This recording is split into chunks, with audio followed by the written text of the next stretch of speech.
कि general Dyer अकेला responsible नहीं है। रॉलेट एक्ट को लेके पंजाब में डिस्टर्बेंस और भारत पूरे में डिस्टर्बेंस चल रही थी। विरोध हर जगह हो रहा था, मगर इसमें कांग्रेस की सेंट्रल लीडरशिप कहती है कि हम 13 अप्रैल को यानी बैसाखी के दिन को अमृतसर में एक प्रदर्शन करेंगे। अब पूरे भारत से पंजाब चुना गया, पंजाब से अमृतसर चुना गया। उस दिन जो पब्लिक होगी वो डेफिनेटली जो गुरु घर में विश्वास रखते हैं, यानी मेरे जैसे केसधारी या बहुत सारे हमारे उतने ही विश्वास रखने वाले जो मोने भाई हैं वो होंगे, और कम्युनिटीज उस दिन वहां पे नहीं होंगी।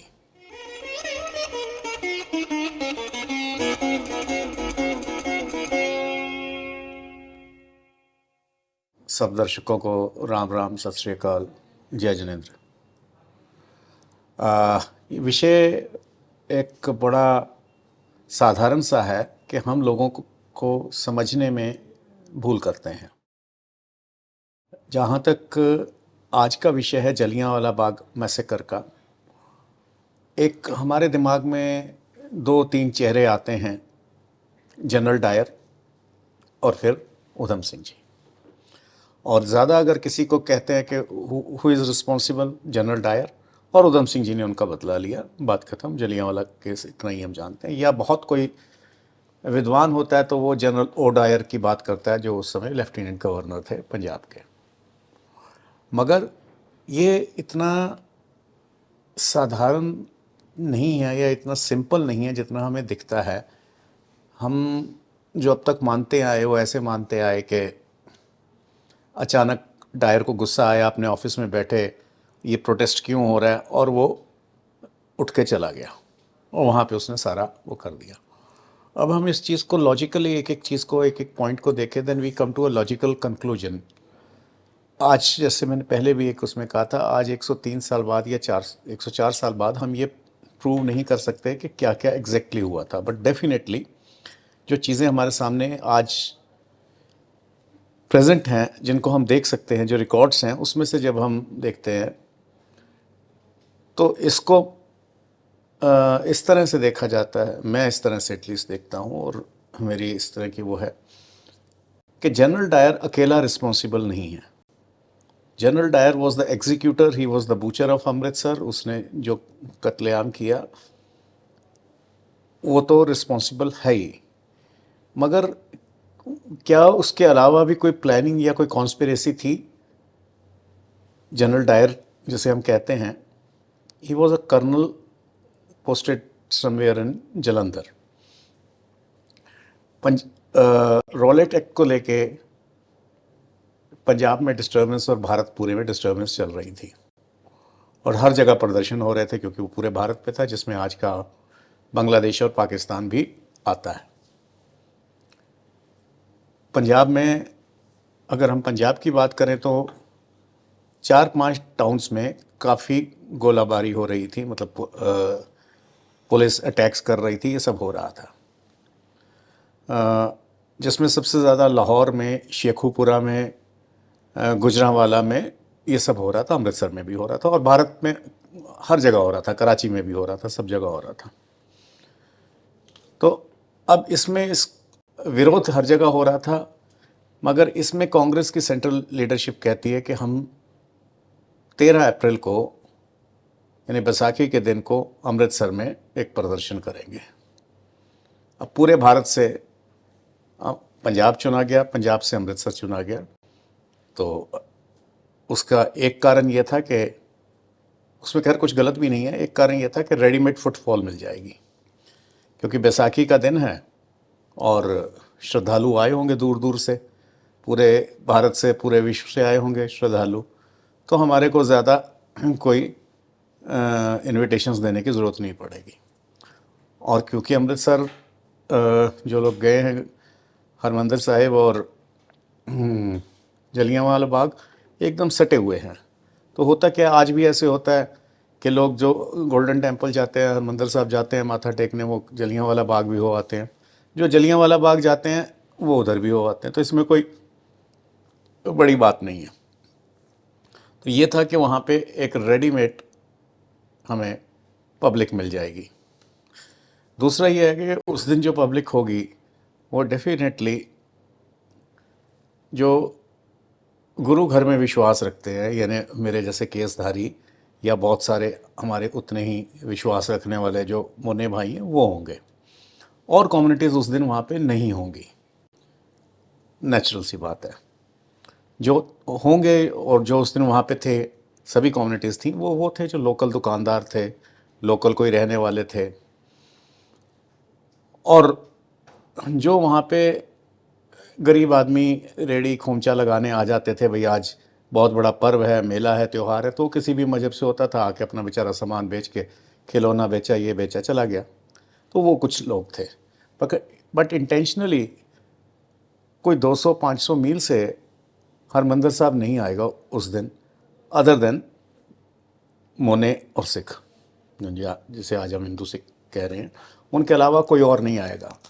तो एक तो ये हो गया कि वहाँ पे जो क्राउड होगा वो बिल्कुल आइडेंटिफाई हो गया कि वो कौन सा क्राउड होगा, तो उसमें ऑटोमेटिक फिल्टरिंग हो गई कि ये पर्टिकुलरली लोग इस असॉल्ट से बाहर हो जाएंगे।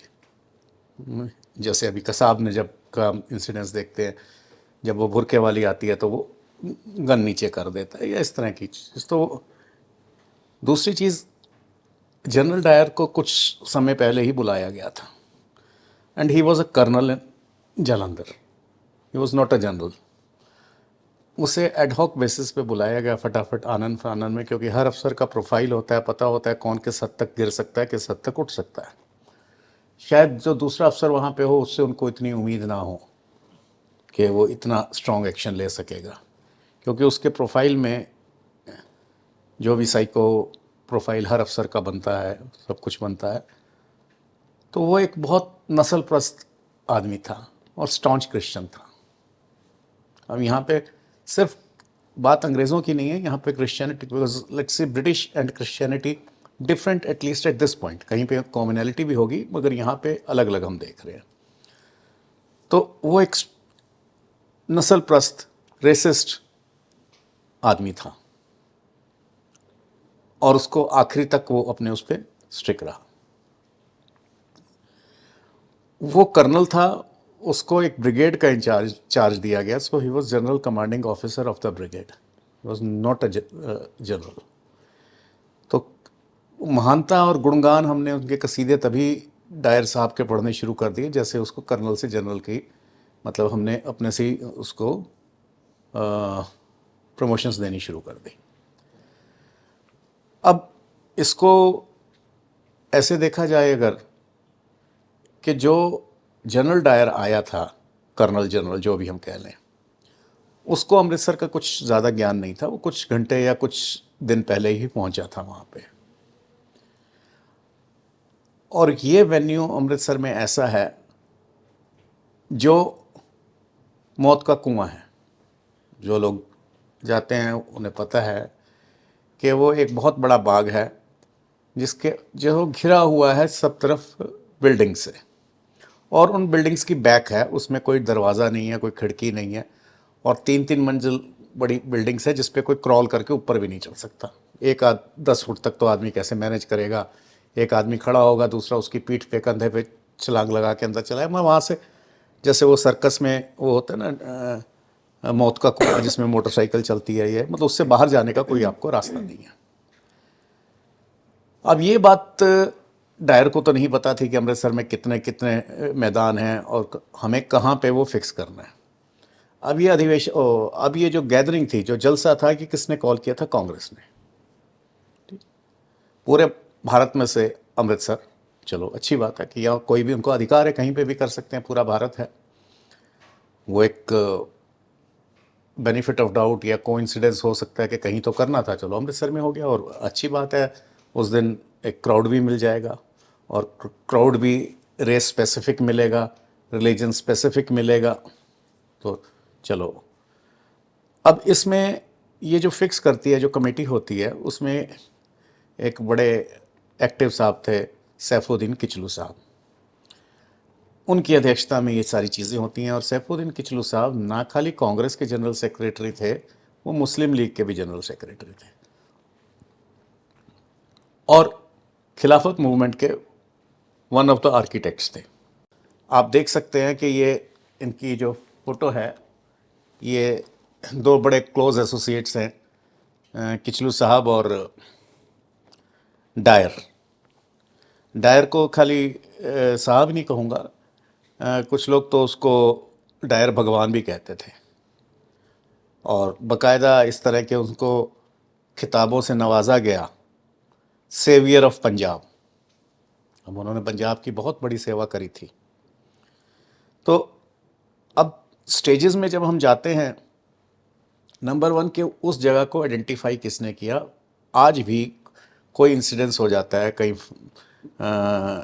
फायर का केस हो जाता है, कुछ होता है, तो पहले होता है कि आइडेंटिफाई किसने किया। कोई भी कमेटी बैठती है, तो हमने ये पहले पता करने की कोशिश नहीं की कि क्या डायर ने वो जगह फिक्स करी थी कि यहाँ पे जलसा होगा, या किसी और ने करी थी। वो साहब करने वाली जो कमेटी थी, किचलू साहब, सतपाल और हंसराज, ये तीन लोग थे, और भी लोग रहे होंगे। अब ये जो किचलू साहब हैं, ये अमृतसर की कश्मीर की एक ब्राह्मण परिवार से थे, जो किन कारणों से इस्लाम उन्होंने कबूल कर लिया और वो पंजाब आके सेटल हो गए।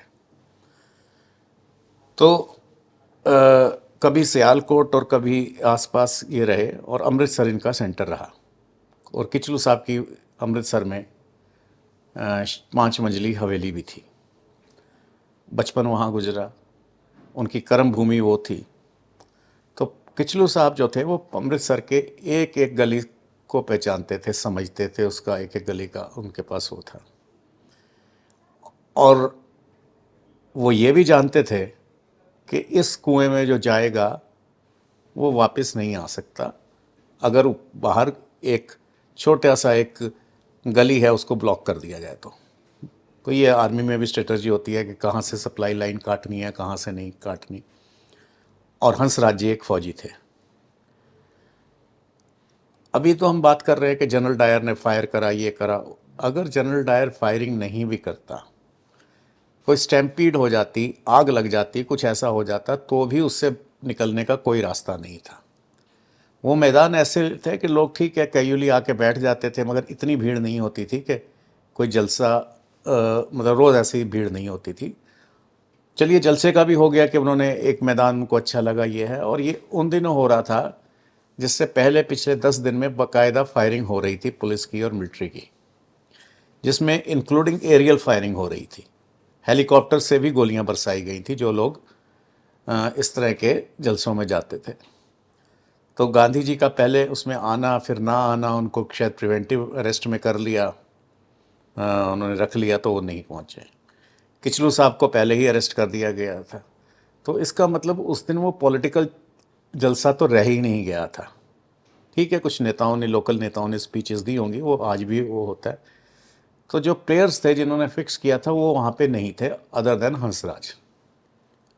ना सतपाल जी थे, उनको भी प्रिवेंटिव में अरेस्ट कर लिया गया, और किचलू जी को भी कर गया। इससे पहले के इंसिडेंट्स के तो बार बार जब गोलीबारी हो रही है, एरियल फायरिंग भी हो गई, सारा कुछ हो गया, मगर वो मज़ा सा नहीं आ रहा था, इतने नेटिव्स मर नहीं रहे हैं। क्योंकि जैसे शेखुपुरा में जहाँ हुआ, बहुत भीड़ थी, मैदान था, मगर जैसे फायरिंग हुई, मैं उसके आसपास जगह थी छुपने की, कोई गली मोहल्लों में मैदान यूजुअली मोहल्लों के बीच में होते हैं या आसपास होते हैं, और कोई लोग भाग गए, डिस्पर्स हो गए, तो एक ऐसा पॉइंट नहीं था जिससे एक पॉइंट पे खड़े होकर सबको घेरा जा सके। वो ऐसी स्ट्रेटजिक पॉइंट नहीं था। मगर यहाँ पे ऐसा स्ट्रेटजिक पॉइंट था, जब बार बार फायरिंग हो रही है तो ये सोचना चाहिए था कि हम इसमें बेनिफिट ऑफ डाउट एक हद तक जाता है, मगर उससे आगे नहीं जाता। तो ये तो अब इसको हम ऐसे देखें कि उनको बड़ी अच्छी तरह पता था कि यहाँ पे घिरेंगे, और ये भी पता था कि रोज़ फायरिंग हो रही है। फिर भी वो स्पॉट चुना गया जहाँ पे सबसे इजीली टारगेट बन सके लोग। इसमें डायर का दोष नहीं है, यहाँ पे वो दोष मुक्त है, उसके ऊपर कोई। डायर ने जो एक बहुत ही गिरा हुआ काम करा, वो उसके बाद का रोल आता है। तो इसको 3 स्टेज में हम देख सकते हैं। एक वो घेर घार के शिकार को लाना, जैसे जब शेर का शिकार करा जाता है तो पहले एक टीम होती है जो बहुत एक माहौल बनाती है, शोर मचाया जाता है और पीटा जाता है, ढोल बजाए जाते हैं, जिससे शेर डिस्टर्ब होता है और वो अपनी और मान से निकलता है। फिर वहाँ पे कोई ऐसी बकरी या कोई ऐसा जानवर रख दिया जाता है कि जिसके अट्रैक्शन में वो आए, और जहाँ पे वो आएगा उसके आसपास मचान पहले ही बनी होती है। तो एक टीम वो है शिकारी, ये सब काम नहीं कर रहा। शिकारी ने तो आना है, गोली चलानी है और चले जाना है, उसका इतना ही काम है। मगर एक टीम है जो ये काम करती है इकट्ठा करने का। वो टीम ए, मतलब part A, no team A. Part B एक नस्लप्रस्त अंग्रेज डायर, जिसने वो काम किया, जिसके लिए वो सूटेबल था, फौजी था, उसको ट्रेनिंग भी थी, सब कुछ थी। मगर अगर हम फौज के अफसरों से जैसे बात करते हैं, किसी से बात करते हैं, कभी भी कोई भी इन्वेडर रेडर जब वापस जाता है तो अपने साथ कुछ एम्यूनिशन रख के जाता है, 100% एग्जॉस्ट करके नहीं जाता कि रास्ते में फिर कुछ ज़रूरत पड़ जाए। मगर ही स्पेंट हिज लास्ट बुलेट। तो ये उसे अच्छी तरह पता था और उसने अपनी कमीशन के सामने भी कहा, अगर मेरे पास और गोलियां होती तो मैं और चलाता, ये मेरा दुर्भाग्य है कि गोलियां ख़त्म हो गई। तो इस तरह का कोई अनप्लान्ड ऑफिसर नहीं होता कि वो सारा एम्यूनिशन ख़त्म कर ले। हम भी घर में छोटी सी है तो एक बचत के लिए कुछ पैसा रख लेते हैं। ये जनरल डायर का यहाँ पे वो होता है।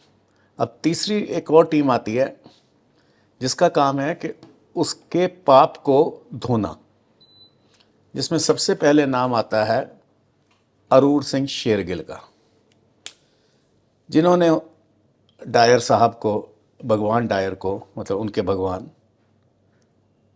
हरमंदिर साहब में बुलाया और उन्हें सिरोपा दिया और सेवियर ऑफ पंजाब भी कहा। तो ये यहाँ से डायर के पाप धुलने शुरू होते हैं, और ना खाली उनको पाप धुलते हैं, उनको महामंडित किया जाता है। सिरोपा जो लोग जानते हैं एक हाईएस्ट ऑनर है, हम लोग देते हैं, और उसमें जो उनकी कन्वर्सेशन हमारे सामने आती है, रिकॉर्डेड कन्वर्सेशन आज, कि उनको कहते हैं साहब आपने तो बहुत बड़ा काम किया, आप तो सिख ही हो, मतलब उसको अपना भाई, अपना बाप सारा कुछ बना रहे हैं। वो बनने को तैयार नहीं है, मान ना मान मैं तेरा मेहमान। वो कहता है मैं तो कोई सिख नहीं हूँ, मैं तो सिगरेट पीता हूँ। उसने कहा जी आप छोड़ देना, कोई बात नहीं। मतलब किसी ना किसी तरह से उसके जूते साफ करके उसके गुड बुक्स में आना है, ये है। जब उसने कहा छोड़ देना तो वो आगे से हंसा, बोला ठीक है छोड़ दूंगा, 1000 सिगरेट हर साल पीता हूँ, इस बार मैं 999 भी होगा। और ये साहब मुस्कुरा रहे हैं, खुश हो रहे हैं, बहुत उसको तारीफ़ें कर रहे हैं। ये यहाँ पे आता है अरूर सिंह का, यानी अमृतसर की जिस पवित्र भूमि में ये सबसे नीचा कांड हुआ, उसी में वहाँ पे उनको सम्मानित किया जाता है, महामंडित किया जाता है। यहाँ से अरूर सिंह का काम है। अब अरूर सिंह की जो रीच थी वो इंटरनेशनल रीच नहीं थी। यहाँ से उसी में एक बड़े लोग आते हैं जनरल को डिफेंड करने के लिए। अब क्योंकि ये डिप्लोमेट्स हैं, अरूर सिंह की तरह नहीं हैं, उन्होंने अपनी एक यूनिवर्सल इमेज भी देखनी है और मानवता की भी बात करनी है, और मानवता का खिलाड़ी बनते हुए नोवेल भी शायद उनके दिमाग में हो या क्या हो, तो वो उसको बड़ा डिप्लोमेटिकली डिफेंड करते हैं। क्योंकि मैं मोहनदास करमचंद गांधी की बात कर रहा हूँ, उनकी जो ही वॉज अ डिप्लोमेटिक डिक्टेटर, अपनी बात भी मनवानी है और नाम भी डेमोक्रेसी का लेना है, बड़े डिप्लोमेटिकली। नेताजी सुभाष चंद्र बोस की उसमें नेहरू की हार मेरी हार है और इस तरह के वो करना, ये सारी तो, और अनशन पे बैठ जाना, मगर जलियांवाला बाग के लिए कोई वो अनशन पे नहीं बैठे। और सरदार उधम सिंह जी को वो कहते हैं इनसेंट टेररिस्ट या इस तरह की शब्दावली उनके लिए पूरी। एक तो डायर ने बंदूक गोलियां मारी, उन्होंने भी अपनी पूरी गन्स खाली कर दी।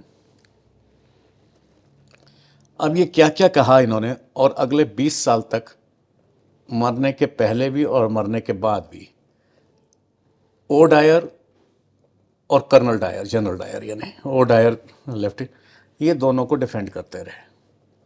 क्योंकि O'Dwyer was also equal culprit उसको, क्योंकि जनरल डायर कर्नल डायर को वहाँ पे पोस्ट करना और उसके सारे गुनाह माफ़ करना, ये, और उससे पहले और उसके बाद लगातार एक डायर नहीं हुआ, कई फायरिंग्स हुई और 20-20, 50-50 लोग मारे गए। पर वो, मैं जैसे कह रहा था ना, वो मज़ा नहीं आया कि इकट्ठे 1000 आदमी मरे, वो खून देखने का मज़ा नहीं आया। तो ये 1000 आदमी का मज़ा लेने के लिए इस अफसर ने या इस पूरे गैंग ने काम किया। अब यहाँ से डिफेंड कहाँ कहाँ से किया जाता है। सबसे पहले इन्होंने एक टर्म कॉइन करी, डायरिज्म। अब उससे हमें लगता है कि शायद ये डायर के सबसे बड़े विरोधी थे जिन्होंने इतनी बड़ी टर्म, और शायद वो पता नहीं क्यों प्रचलित नहीं हो पाई, नहीं तो आज की जैसे हम हिटलरिज्म कहते हैं तो वो डायर उतना नहीं प्रचलित हो पाया, कोई भी कारण है। अब इसमें मेरे को एक इंसिडेंस याद आता है, जब मिसेस गांधी को किसी ने कहा आयरन लेडी, तो मैडम थैचर ने कहा yes she is the iron lady from the east. Means मैं तो दुनिया की आयरन लेडी हूँ, ये ईस्ट है। कहने का मतलब है कई बार आप दूसरे को एक ऑनर देके अपने को ऑनर करते हैं, क्योंकि जितना डायरिज्म वर्ड चलेगा उतना ही गांधीज़म चलेगा। अब इस फैशन की दौड़ में डायरिज्म शायद हिटलर से कम्पीट नहीं कर पाया और गांधीज़म शब्द चल गया। आज हम गांधीगिरी और किस तरह की टर्म्स आ गए। अब इसमें इनके जो कुछ इंसिडेंट्स हैं, मैं जो इनके जो अपने लेख हैं अपने मैगज़ीन के, collected works of Mahatma Gandhi, जो CWMG में हैं, के नाम से जानते हैं। इसका वॉल्यूम 8 में क्या लिखते हैं, सबसे पहले ये लिखते हैं, brigadier general Dyer, chief perpetrator of Jallianwala Bagh massacre, was an object of hate among Indians. ये कोई उनका ये है, बट इसके ये वो है, नोट इनका अपना लिखा नहीं है, but Mahatma Gandhi forgave general Dyer again and again, even as he warned people against Dyerism. तो मतलब आप में से कोई और डायर नहीं होना चाहिए, डायरिज्म नहीं होना चाहिए, तुम गोली मत चलाना, उसने चला दी, भूल जाओ। नाउ इसमें आता है, Gandhi said it would be sin for me to serve general Dyer, मैं उसकी नौकरी नहीं करूंगा, I not serve it, and cooperate with him to shoot innocent man. ये भी बहुत अच्छी बात है, but it will be an exercise of forgiveness और love for me to nurse him back to life as he was suffering from physical malady. तो उनकी सेवा भी वो करना चाहते थे, चलो ये भी अच्छी बात है। और आगे जो ये अपने यंग इंडिया में लिखते हैं, वॉल्यूम 18 में, 14 जुलाई 1920 को, Dyer merely destroyed a few bodies, but others tried to kill the soul of nation. तो ये अदर्स कौन थे? वो जो वहाँ इकट्ठे हुए थे, they were killing the soul of the nation, और जो सोल ऑफ द नेशन की किलिंग कर रहे थे, तो डायर ने उनको मार के बचा लिया सोल ऑफ द नेशन को, नहीं तो पता नहीं वो क्या कर जाते। सो ये हमारे उनके व्यूज़ थे। और अगर इस पर हम चर्चा करें तो शायद जितने 1940 तक या उसके बाद भी उसके डायर को बचाने के लिए जो जो उसके वाइट वॉश करने के लिए जो जो पेपर्स है, सो यहाँ पे मेरा जो बुद्धि कहती है, आप में से रख भी सकते हैं, मत नहीं भी रख सकते। So this was a part team, third team, जिसका काम था ये सारा करना। अब इसमें और चीज़ें आती हैं, क्रॉलिंग एक्ट का, जो हम मानते हैं कि 19 अप्रैल को लगा था, क्योंकि एक मिशनरी थी शेरवुड नाम से, मिस शेरवुड, जो 15 साल से अमृतसर में थी और वो भी अमृतसर को बड़ी अच्छी तरह समझती थी। जब आप एक शहर में 15 साल रह जाते हैं तो उसको अच्छी तरह समझते हैं, और स्पेशली जब आप किसी मिशन पे गए हों तो मिशनरी लेडी थी। 10 तारीख को एक फायरिंग में लगभग 20 भारतीय मारे गए थे। तो एक नेचुरल बात है, स्वाभाविक कि गुस्सा होना ही था, रोष होना था। जब यहाँ पे ये सब हो रहा था, लोग रोष प्रकट कर रहे थे, तो वहाँ पे ये मैडम क्रिश्चियनिटी के पैम्पलेट्स बांट रही थी। वहाँ पे इस लेडी को 10 तारीख को मारा गया, पीटा गया, उसकी साइकिल छीन ली, और उसके बाद वहीं पे लोकल लोगों ने उसको शरण दी। वो एक मॉब इंसिडेंस नहीं तो कुछ भी हो सकता था। जब इस तरह का पगलाया हुआ मॉब हो, उस लेडी को उन्होंने इज्जत से घर में रखा। मगर डायर और उसके साथी, अंग्रेज़ साथी या गोरे अंग्रेज़ या काले अंग्रेज़ साथी थे, उन्हें ये तो याद रहा कि उसकी पिटाई हुई है, मगर ये याद नहीं रहा कि उसको शरण भी दी है। अब इसमें उसके बाद उन्होंने कहा, जहाँ पे उसकी साइकिल छीनी गई थी, उसकी साइकिल भी चोरी हो गई थी, जो बाद में मिल भी गए, को गुस्से में ले गया और बाद में उसको वापस आयरलैंड भेज दिया गया। जहाँ पे उसकी साइकिल चोरी हुई थी वहाँ पे क्रॉलिंग एक्ट लगा, यानी जो वहाँ से जाएगा वो रेंग के जाएगा। तो यहाँ पे अगर उस लेडी के साथ, फिर भी मैं कहता हूँ मिशनरी थी या जो थी वो अच्छा कर रही थी, अगर उसके साथ मोलेस्टेशन हुई या मारपीट हुई वो गलत बात है, ठीक। पर क्रॉलिंग एक्ट जो लगा उसके अंदर तो भारतीयों को बिल्कुल दबा दिया गया था। और उसके बाद पर वो लेडी भी वहीं रही, वो नहीं गई। जलियांवाला बाग हो जाता है, इतना बड़ा इंसिडेंस हो जाता है, वो फिर वहीं रहती है। अगर वो ट्रॉमा में थी या कुछ ऐसा था तो उसको 10 तारीख को ही वहाँ से हटा देना चाहिए था, मगर मिशन था, शो मस्ट गो ऑन। वो 16 तारीख को फिर अपने पर्चे बांटने निकलती है, ठीक है, मिशन के लिए वो अपनी बहुत डेडिकेटेड थी। और 19 तारीख को फिर निकलती है और 19 तारीख को उसके साथ फिर ये इंसिडेंस रिपीट होता है। और 19 तारीख को फिर ऑफिशियल क्रॉलिंग एक्ट लगता है।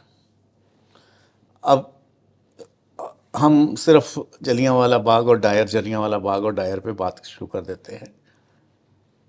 तो एक वो है एक, जो अगर आप लेडी की बात करें तो ऐसा ही कोई इंसिडेंस चीन में हुआ था, जो तो या कहीं पे भी हम किसी की बात नहीं करते, तो उस लेडी को उसने बुलाया राजा ने, तो बोला कितने लोग थे, तो उसने 2 3 4 के नाम लिए, इतने लोग थे। वो उसने कहा उसी स्पॉट पे चलो। उसने कहा तुमने शोर मचाया था? हाँ मचाया था। कितनी ज़ोर से मचाया था? कि इतना शोर मचाया था। उसने कहा इस एरिया में कौन कौन लोग थे जिन्होंने इस शोर को सुना? वो सब इस पाप में भागीदार हैं, तो खाली वो ही भागीदार नहीं है। तो इस तरह की जब हम बचपन के किस्से कहानियाँ सुनते हैं कि कोई बच्चा चोरी करता पकड़ा गया, तो जज ने पूछा कि क्या हुआ, उसने कहा जी माँ की दवाई के लिए चोरी करी थी। तो भाई नौकरी क्यों नहीं कर ली? बोले एक जगह गया था तो मेरे को 15 दिन रखा और मैंने कहा कल मैं नहीं आ सकता, तो मेरे को ना पैसे दिए ना दवाई दी। बोले किसी रिश्तेदार के पास चले जाते, तो बोले जी 16-17 लोगों के पास गया था, किसी ने कुछ नहीं दिया। बोला तुम्हारा बाप क्या करता है? बोले वो तो शराब पी के पड़ा रहता है। तो जज का ये कहना था कि इस बच्चे के अलावा ये सब जिम्मेदार हैं। तो हम खाली एक यहाँ पे ये नहीं कह रहा कि डायर जिम्मेदार नहीं है, डायर इज़ द बूचर, मगर उसके आगे पीछे कौन कौन लोग हैं, कैसे वो हुआ, उसको सिर्फ हम ऐसे समझते हैं कि उसका बीपी हाई हुआ, वो उठा, गोली मारी और करा और वापस चला गया। अब उसके बाद उसके ऊपर एक्शन क्यों नहीं होता? क्योंकि एक फिर इनकी अपनी इन्होंने एक खुदाई खिदमतदार नाम की एक संस्था से बात करते हुए बताया, उनकी कोई Jallianwala Bagh Congress inquiry committee on my advice refuse to ask for his prosecution. I had no trace of ill will against him in my heart. I would have also liked to meet him personally and reach his heart, but that was to remain a mere aspiration. तो ये इस committee ने जो उसको कहा कि हम कुछ चाहते ही नहीं है, प्रोसिक्यूशन जो कमेटी बैठी. दूसरा जो उनकी रिपोर्ट्स आती हैं वो उसको कहते हैं एरर ऑफ जजमेंट. जब एरर ऑफ जजमेंट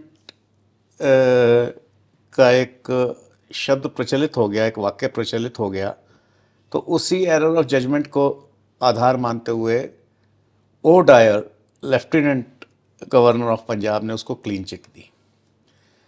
अब कांग्रेस कह रही है कोई हमने एक्शन नहीं लेना, उसके डिपार्टमेंट ने उसको क्लियर कर दिया या लेफ्टिनेंट गवर्नर ने उसको क्लियर कर दिया. तो जिस हंटर कमीशन के सामने वो बैठा, पेशी हुई हंटर कमीशन के सामने, तो उन्होंने भी उसे एरर ऑफ जजमेंट कह के यानी थोड़ी उससे गलती हो गई और उसकी 2 पनिशमेंट्स हुई. एक तो इसको इंडिया में दोबारा पोस्टिंग नहीं मिलेगी, दूसरी इसको इसकी इमीडिएट प्रमोशन रोक दी जाए, मतलब पोस्टपोन कर दी जाए, डेफर कर दी जाए. उससे मना नहीं हुआ. और उसके बाद वो साहब चले जाते हैं, डायर साहब वापस, क्योंकि अब उनको इंडिया में तो पोस्टिंग मिलती नहीं है, फ्रांस या कहाँ गए और फिर वहाँ से वो. अब इसमें पनिशमेंट कोई मिली नहीं. अवार्ड ज़रूर मिला. एक मॉर्निंग स्टार नाम के एक न्यूज़पेपर ने, मैगज़ीन ने उन्हें 26,000 पाउंड दिए for his services to Punjab. 26,000 pound उस ज़माने के. अब यहाँ पे किसी जो पावरफुल यहाँ पे पॉलिटिकल लॉबी थी, सबसे बड़ी पार्टी थी,